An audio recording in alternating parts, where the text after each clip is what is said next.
Bonjour et bienvenue à tous. Aujourd'hui, intéressons-nous à des histoires incroyables et merveilleuses de 5 personnes qui ont survécu, alors que tout le monde pensait que c'était impossible.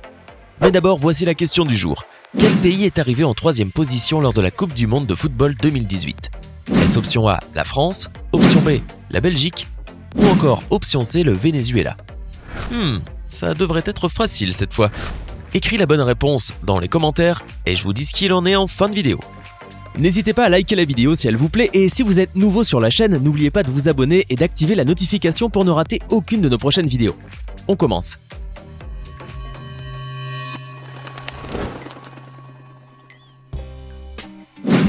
Une histoire de toilette. Imaginez que vous soyez à bord d'un navire et que celui-ci coule. Vous, pendant ce moment-là, vous êtes aux toilettes et vous coulez aussi. Imaginez que 60 heures après, on vous retrouve vivant au fond de la mer. Fiction ? Mensonge ? Eh non, histoire bien réelle. Et c'est celle d'un cuisinier nigérian qui a survécu pendant 60 heures au fond de l'océan Atlantique. Son nom est Harrison Hocken, 29 ans.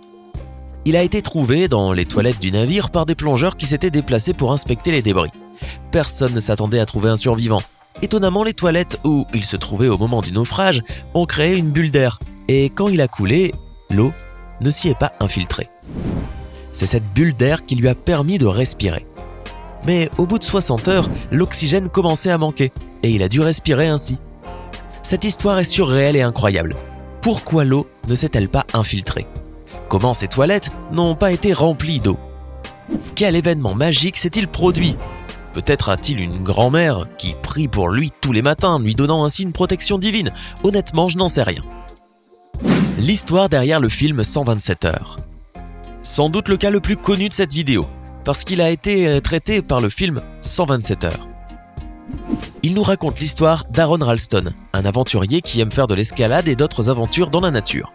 Un jour, il a décidé, et à mon avis c'est du grand n'importe quoi, de partir tout seul dans le Grand Canyon sans prévenir qui que ce soit et de commencer à sauter d'une pierre à l'autre en faisant des cabrioles.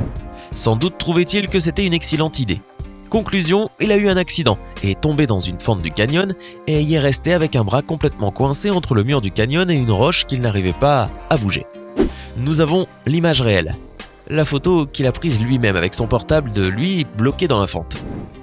Il n'y avait plus rien à faire, il a été coincé et quand il s'est aperçu qu'il n'avait plus aucune chance d'en sortir vivant, il a même enregistré une vidéo. Il a bu sa propre urine, il a mangé toute la nourriture qu'il avait, il n'avait plus rien pour rester vivant. Alors il a enregistré une vidéo où il fait ses adieux à ses parents. Mais d'un coup, il a eu une excellente idée. Il avait un couteau pliant, une sorte de tenaille avec une lame émoussée.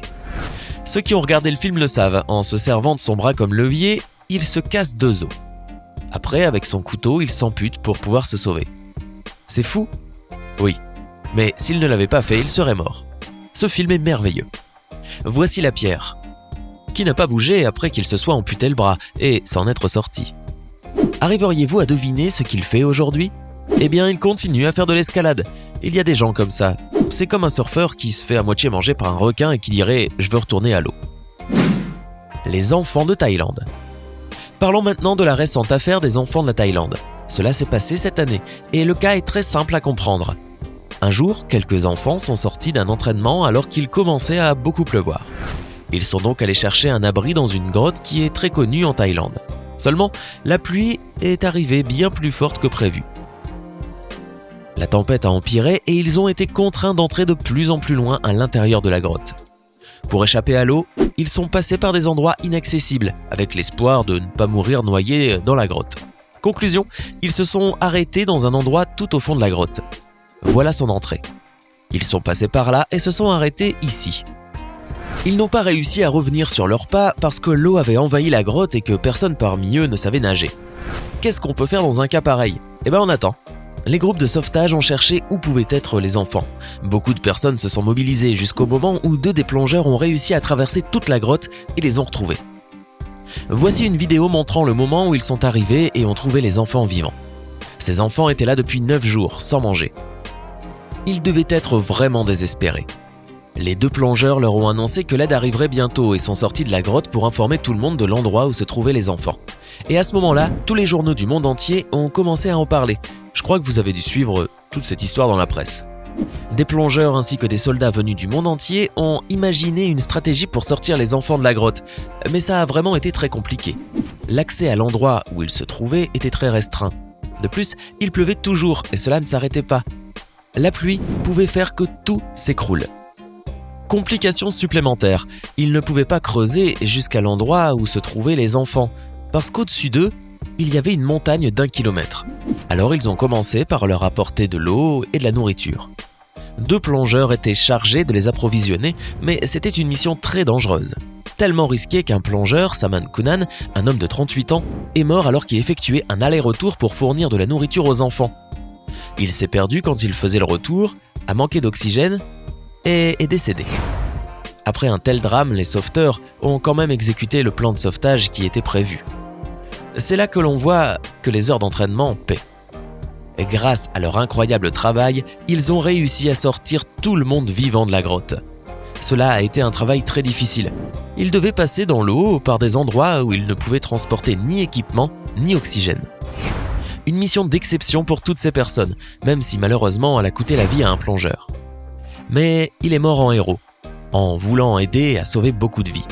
C'était l'émouvante histoire du sauvetage de ces enfants qui aujourd'hui vont bien, sont en bonne santé et surtout chez eux.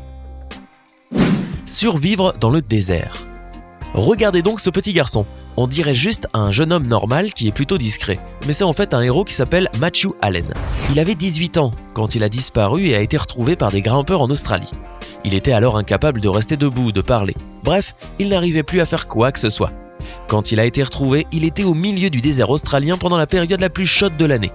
Il était presque mort, couvert de sangsues, dans un état déplorable. Il avait perdu plus de la moitié de son poids et souffrait de brûlures à cause du soleil. L'histoire est toute simple. Il est allé se promener et s'est perdu. Et quand vous vous perdez dans le désert, vous mourrez, tout simplement. Et lui, il est resté dans ce désert durant 2 mois.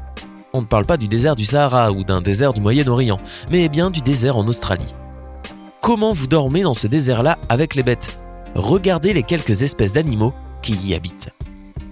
Regardez ce lézard australien, on dirait un Pokémon qui crache du feu et jette des épines vénéneuses. Un scorpion qui doit être le plus vénéneux du monde parce qu'en Australie, c'est comme ça. L'abeille la plus venimeuse du monde se trouve également dans cette région australienne. Le truc avec elle, c'est qu'elle vole uniquement en groupe. Donc, si vous en trouvez une, cela veut dire qu'il y a probablement toute la famille derrière qui va débarquer pour vous faire votre fête. Regardez maintenant ce varan avec sa langue de serpent. On dirait un dragon. Et pour continuer, l'araignée. Celle-ci fait partie des plus vénéneuses qui existent sur la planète. Elles ne sont pas très sociables. La tarentule que vous voyez dans les films, elle est très douce. Si vous en trouvez une, elle s'occupera pas de vous, mais celle-ci. Si vous passez à côté d'elle, elle va certainement décider de vous tuer. C'est comme ça l'araignée d'Australie. Et ici ce serpent, il s'appelle le taipan du désert. Au cas où vous ne le sauriez pas, c'est le serpent le plus vénéneux du monde. Il se retrouve dans le désert où le jeune est resté pendant 2 mois. À lui seul, il tue plus d'êtres humains que toutes les autres personnes réunies, car il a dans sa bouche assez de venin pour tuer plus de 120 personnes. Voilà les animaux que ce jeune homme a côtoyés pendant 2 mois. Et non seulement il a survécu, mais il est toujours là pour raconter son histoire. C'était les 5 cas d'individus qui auraient dû mourir, mais qui s'en sont sortis sans que personne ne puisse l'expliquer. Sinon, c'est la Belgique qui a fini 3e lors de la dernière Coupe du Monde, après avoir battu l'Angleterre lors de la petite finale. Hey, c'est tout pour aujourd'hui. Si vous avez aimé la vidéo, n'oubliez pas de la liker et de la partager avec vos amis. Et si vous êtes nouveau sur la chaîne, n'oubliez pas de vous abonner et d'activer la notification. Bye bye!